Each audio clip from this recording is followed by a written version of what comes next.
Bonjour à tous, voici l'essentiel de l'actualité de ce lundi 19 janvier. À Uvira, les Ouazalendo et les FARDC ont fait les rentrées ce dimanche 18 janvier dans la ville après les retraits totales des rebelles de l'AFC M23 selon le gouvernement congolais.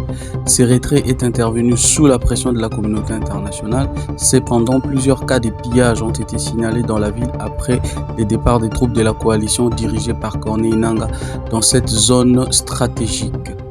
Politique, l'ancien président de l'Assemblée nationale et vice-président du PPRD, Aubin Minaku, reste détenu dans un lieu tenu secret depuis son arrestation dans la nuit du samedi à dimanche.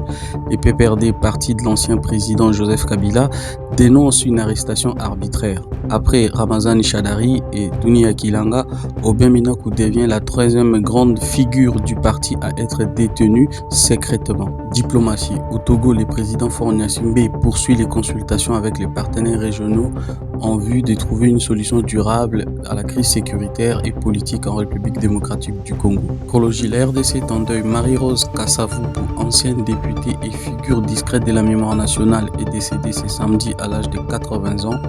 Fille aînée de Joseph Kasavubu, premier président de la République. Marie-Rose Kiatazabu Kasavubu était plusieurs fois bourgmestre avant d'être députée pendant la transition de 2003 à 2006. Sport, le Sénégal remporte la deuxième Coupe d'Afrique des Nations de son histoire. Les Lions de la Teranga ont battu le Maroc, pays hôte, dans une finale très tendue à Rabat. Le match a basculé en fin de temps réglementaire avec un penalty accordé au Maroc, finalement manqué par Ibrahim Diaz.